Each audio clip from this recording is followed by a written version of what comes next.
Bismillahirrahmanirrahim. Assalamualaikum warahmatullahi wabarakatuh.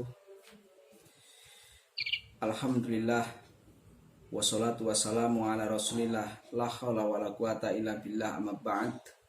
Sahabat sekalian, sahabat Ibi rahimakumullah, kita berjumpa kembali dalam sesi selanjutnya, yaitu masih dalam tadarus ekonomi Islam atau belajar ekonomi Islam, bedah ekonomi Islam bersama Institut Filantropi atau Islamic Philanthropy Institute.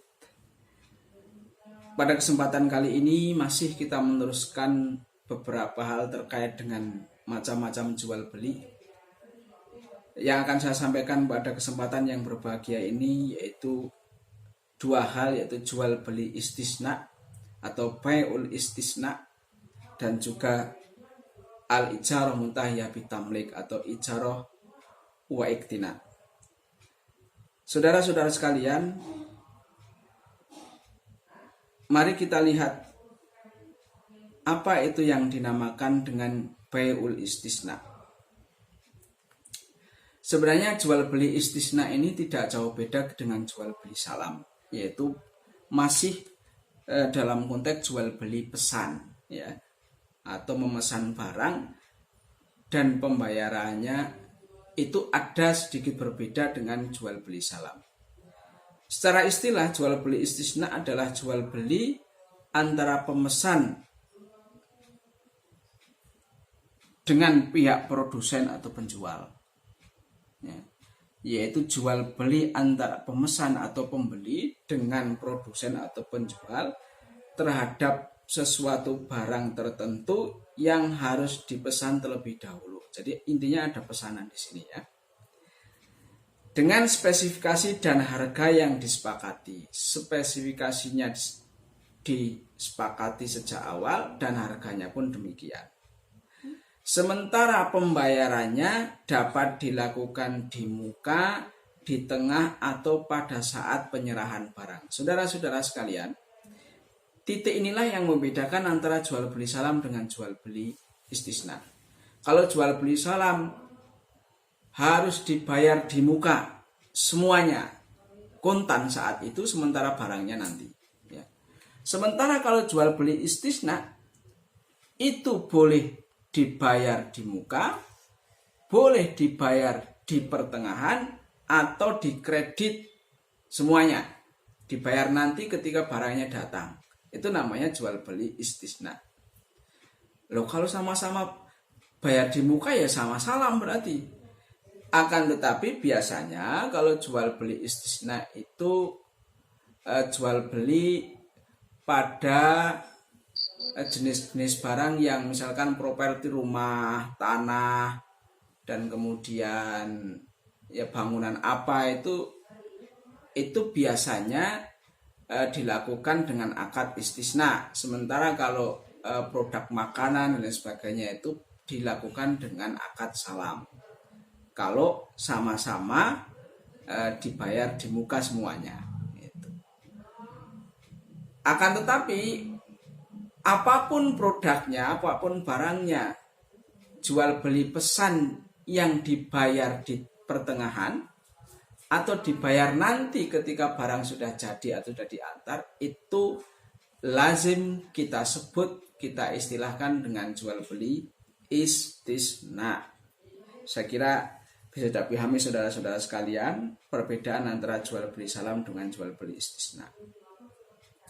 Lantas landasan syar'inya apa? Karena tidak jauh berbeda dengan jual beli salam, ya landasan syar'i jual beli istisna hampir sama dengan jual beli salam, bahkan masuk kepada dalil umum dalam Al-Quran, wa ahallallahul bai'a wa harramar riba. Allah menghalalkan jual beli dan mengharamkan riba, itu salah satu dalil umumnya, ya. Rukunnya sama, syarat-syaratnya juga tidak jauh beda, kemudian skemanya juga demikian, saudara-saudara sekalian, tidak jauh beda dengan jual beli salam, ya. Cuma memang tadi yang membedakan adalah praktik pembayarannya saja. Kalau jual beli istisna lebih condong di kredit atau di pertengahan perjalanan baru dibayar. Saya rasa tidak perlu banyak kita panjang lebarkan di jual beli istisna. Kita masuk kepada al-ijarah al-muntahiyah bitamlik atau ijarah wa iktina. Kenapa ijarah itu kemudian kita masukkan dalam jual beli? Kalau ijarah al-muntahiyah bitamlik kita masukkan kepada jual beli. Padahal kalau kita lihat apa itu ijarah? Ya, ijarah itu kan sewa ya. Ijarah adalah akad pengalian hak penggunaan atas suatu barang untuk jangka waktu tertentu dengan kompensasi. Jadi yang dialihkan itu adalah hak penggunaannya saja atas manfaat suatu barang. Jadi kalau kontrak rumah itu namanya ijarah. Jadi manfaatnya saja yang bisa dinikmati oleh penyewa atau pengontrak, sementara barangnya, rumahnya tetap menjadi milik sohibul bait atau pemilik rumah. Ya, itu namanya ijarah. Saudara-saudara sekalian, lantas apa ijarah al-muntahiyah bitamlik? Dalam lembaga keuangan syariah, biasanya praktek ijarah itu akan dilanjutkan dengan pengalian kepemilikan dari lembaga keuangan syariah menjadi milik nasabah atau menjadi milik penyewa. Karena memang secara rasional lembaga keuangan syariah itu tidak mau menstok barang. Kalau disewa ya di akhir periode sewa ya harus dialihkan kepemilikannya kepada nasabah dengan cara dibeli biasanya. Jadi nasabah nyewa dulu jangka waktu tertentu, karena kalau disuruh langsung beli tidak bisa, uangnya nggak cukup, sewa dulu, itu namanya ijarah. Di akhir periode sewa maka ada akad beli, yaitu jual beli, namanya al-ijarah al-muntahiyah bitamlik. Ijarah sewa yang diakhiri dengan pengalian kepemilikan dari lembaga keuangan syariah menjadi milik nasabah. Ya. Saudara-saudara sekalian yang saya hormati, itulah yang disebut dengan ijarah al-muntahiyah bitamlik. Lantas kalau kita lihat apa landasan syar'inya ijarah dan al-ijarah muntahiyah bitamlik. Kalau kita lihat dalam surat Al-Baqarah 233, Allah mengatakan, jika kamu ingin anakmu disusukan oleh orang lain, tidak dosa bagimu apabila kamu memberikan pembayaran menurut yang patut. Ini landasan syar'i dari ijarah.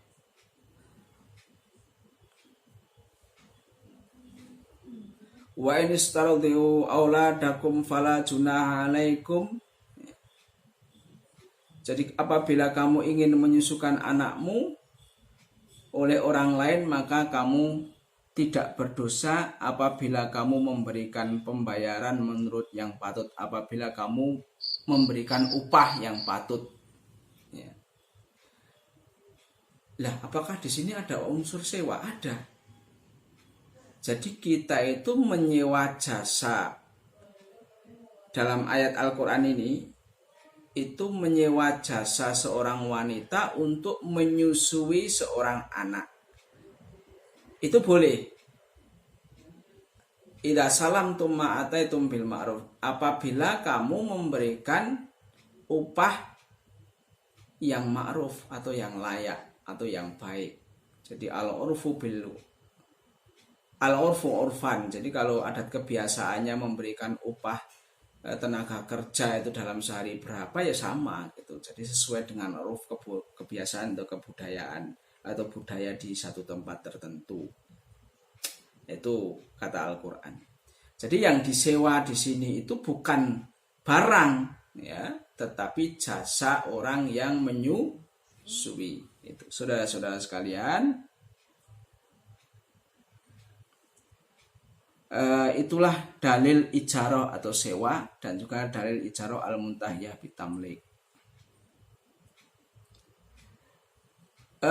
Kemudian kalau kita lihat pada kaidah fikih, ya pada dasarnya untuk muamalah, jadi al-aslu fil muamalati al-ibaha hatta ya dulu dalilun ala tahrimihi, sampai ada dalil yang mengharamkannya, ya.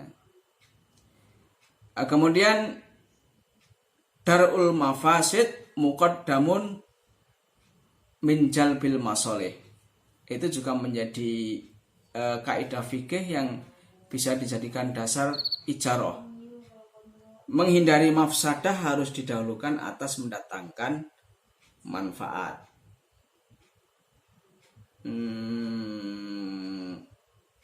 Kalau memang kita itu mengharuskan untuk menyewa sesuatu, ya kita, kalau tidak itu maka ada mafsadahnya, maka kita tempuh. Itu yang perlu kita lihat, ya. Jadi itulah saudara-saudara sekalian landasan syar'i dari ijarah wal ijarah muntahiyah bitamlik.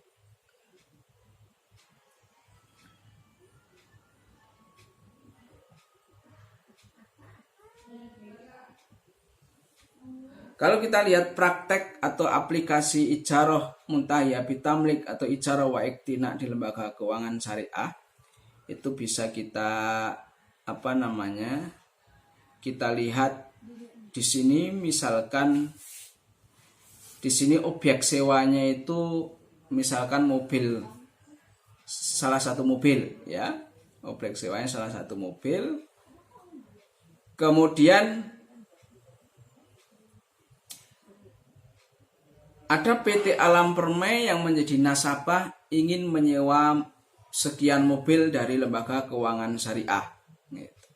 Maka datanglah kepada lembaga keuangan syariah, bank syariah, saya ini butuh 10 mobil, maka saya ingin ijarah muntahiyah bitamlik.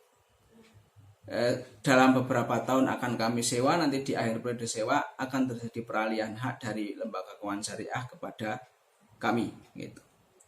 Maka terjadilah akad ijarah yang pertama. Kemudian yang selanjutnya bank syariah nanti akan mengusahakan akan membeli 10 unit mobil dari penjual atau dealer, ya. Setelah diserahkan, kemudian objek sewa itu atau mobil itu akan diserahkan kepada PT Alam Permai. Yang selanjutnya, setiap bulan tentunya PT Alam Permai selaku nasabah tadi harus membayar sewa sekian dan sekian sesuai dengan kesepakatan. Dan di akhir periode sewa, PT Alam Permai harus membayar harga jual beli antara bank syariah dengan PT Alam Permai. Kalau di akhir periode sewa dilakukan jual beli untuk pengalihan kepemilikan mobil tersebut.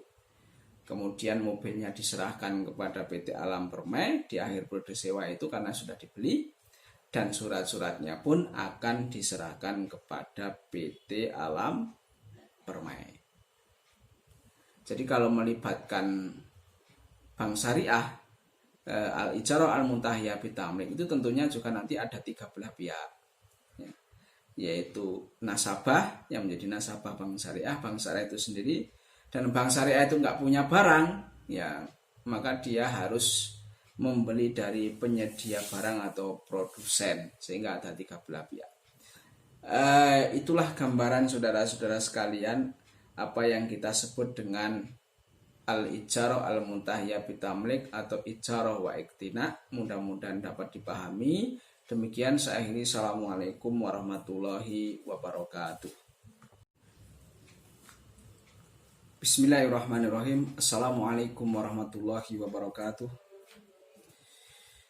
Alhamdulillah, wassalatu wassalamu ala rasulillah, la haula wala quwata illa billah, amma ba'd. Sahabat sekalian, sahabat IPI rahimakumullah, kita berjumpa kembali dalam sesi selanjutnya, yaitu masih dalam tadarus ekonomi Islam atau belajar ekonomi Islam, bedah ekonomi Islam bersama Institut Filantropi atau Islamic Philanthropy Institute. Pada kesempatan kali ini masih kita meneruskan beberapa hal terkait dengan macam-macam jual beli. Yang akan saya sampaikan pada kesempatan yang berbahagia ini yaitu dua hal, yaitu jual beli istisna atau bai'ul istisna dan juga al-ijarah muntahiyah bitamlik atau ijarah wa iktina. Saudara-saudara sekalian, mari kita lihat apa itu yang dinamakan dengan bai'ul istisna. Sebenarnya jual beli istisna ini tidak jauh beda dengan jual beli salam, yaitu masih dalam konteks jual beli pesan, ya, atau memesan barang dan pembayarannya itu ada sedikit berbeda dengan jual beli salam. Secara istilah jual beli istisna adalah jual beli antara pemesan dengan pihak produsen atau penjual, ya, yaitu jual beli antara pemesan atau pembeli dengan produsen atau penjual terhadap sesuatu barang tertentu yang harus dipesan terlebih dahulu. Jadi intinya ada pesanan di sini, ya. Dengan spesifikasi dan harga yang disepakati. Spesifikasinya disepakati sejak awal dan harganya pun demikian. Sementara pembayarannya dapat dilakukan di muka, di tengah, atau pada saat penyerahan barang. Saudara-saudara sekalian, titik inilah yang membedakan antara jual beli salam dengan jual beli istisna. Kalau jual beli salam harus dibayar di muka semuanya, kontan saat itu, sementara barangnya nanti, ya.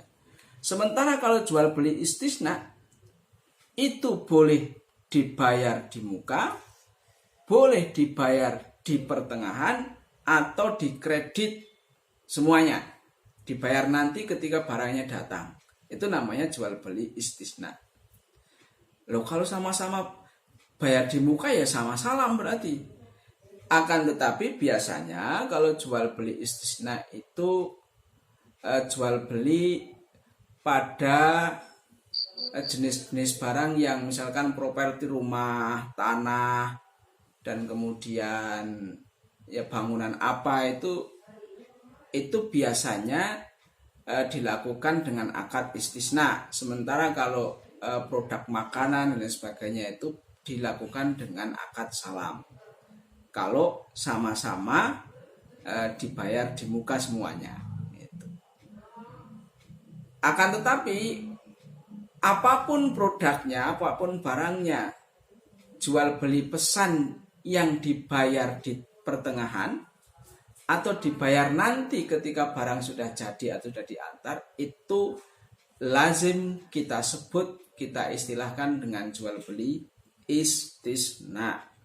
Saya kira bisa dipahami saudara-saudara sekalian perbedaan antara jual beli salam dengan jual beli istisna. Lantas landasan syar'inya apa? Karena tidak jauh berbeda dengan jual beli salam, ya landasan syar'i jual beli istisna hampir sama dengan jual beli salam. Bahkan masuk kepada dalil umum dalam Al-Qur'an, wa ahallallahu al-bai'a wa harramar riba. Allah menghalalkan jual beli dan mengharamkan riba, itu salah satu dalil umumnya, ya. Rukunnya sama, syarat-syaratnya juga tidak jauh beda. Kemudian skemanya juga demikian, saudara-saudara sekalian, tidak jauh beda dengan jual beli salam, ya. Cuma memang tadi yang membedakan adalah praktik pembayarannya saja.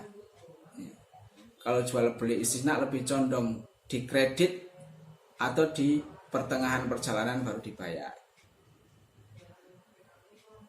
Saya rasa tidak perlu banyak kita panjang lebarkan di jual beli istisna. Kita masuk kepada al-ijarah al-muntahiyah bitamlik atau ijarah wa iktina. Kenapa ijarah itu kemudian kita masukkan dalam jual beli? Kalau ijarah al-muntahiyah bitamlik kita masukkan kepada jual beli. Padahal kalau kita lihat apa itu ijarah? Ya, ijarah itu kan sewa, ya.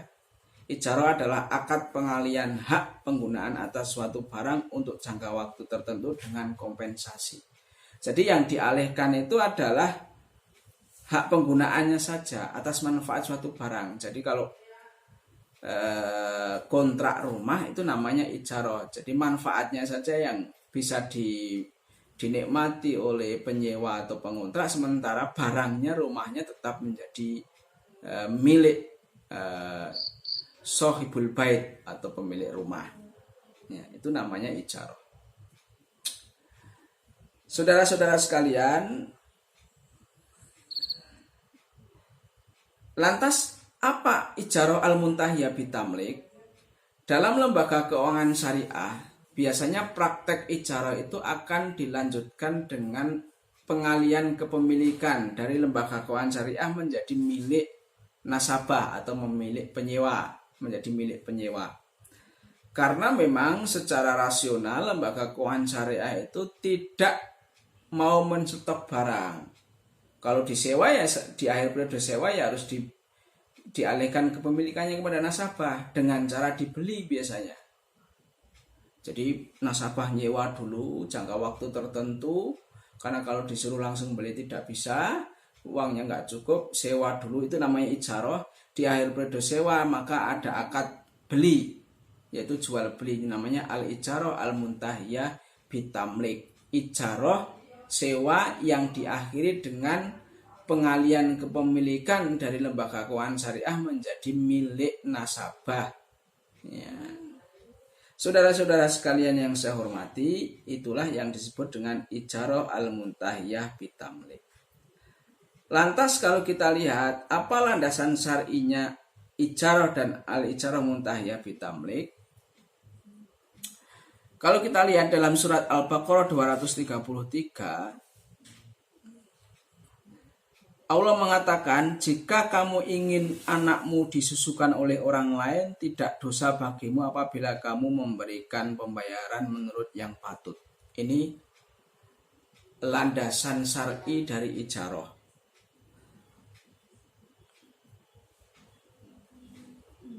Wa in istardiu auladakum fala junaha alaikum.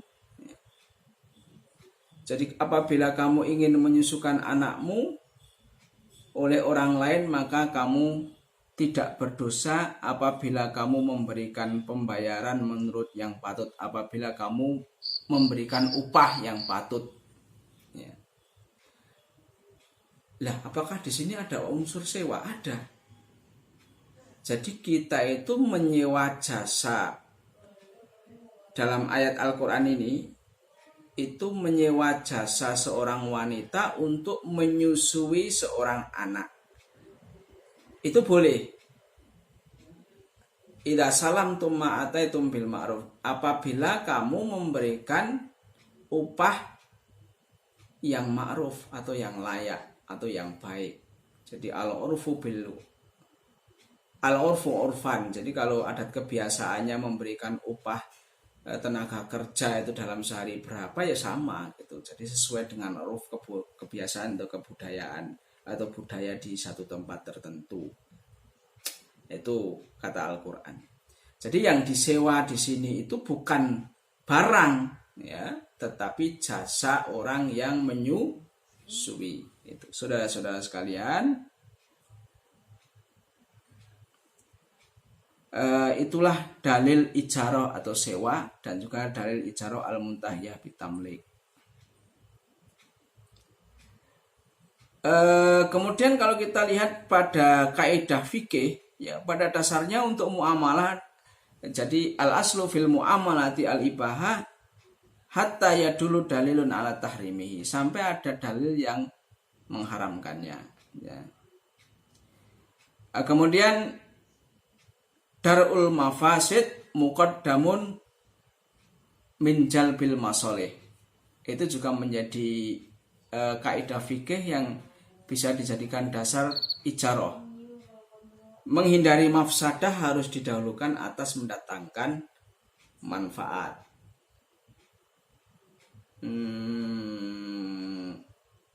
Kalau memang kita itu mengharuskan untuk menyewa sesuatu, ya kita, kalau tidak itu maka ada mafsadahnya, maka kita tempuh. Itu yang perlu kita lihat ya. Jadi itulah saudara-saudara sekalian landasan syar'i dari ijarah wal ijarah muntahiyah bitamlik.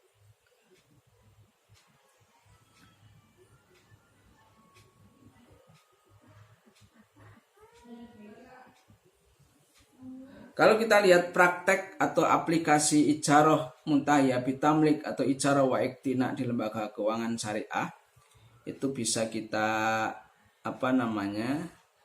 kita lihat di sini. Misalkan di sini objek sewanya itu misalkan mobil, salah satu mobil ya, objek sewanya salah satu mobil. Kemudian ada PT Alam Permai yang menjadi nasabah ingin menyewa sekian mobil dari lembaga keuangan syariah. Maka datanglah kepada lembaga keuangan syariah, bank syariah, saya ini butuh 10 mobil, maka saya ingin ijarah muntahiyah bitamlik. Dalam beberapa tahun akan kami sewa, nanti di akhir periode sewa akan terjadi peralihan hak dari lembaga keuangan syariah kepada kami gitu. Maka terjadilah akad ijarah yang pertama. Kemudian yang selanjutnya bank syariah nanti akan mengusahakan akan membeli 10 unit mobil dari penjual atau dealer ya. Setelah diserahkan, kemudian objek sewa itu atau mobil itu akan diserahkan kepada PT Alam Permai. Yang selanjutnya, setiap bulan tentunya PT Alam Permai selaku nasabah tadi harus membayar sewa sekian dan sekian sesuai dengan kesepakatan. Dan di akhir periode sewa, PT Alam Permai harus membayar harga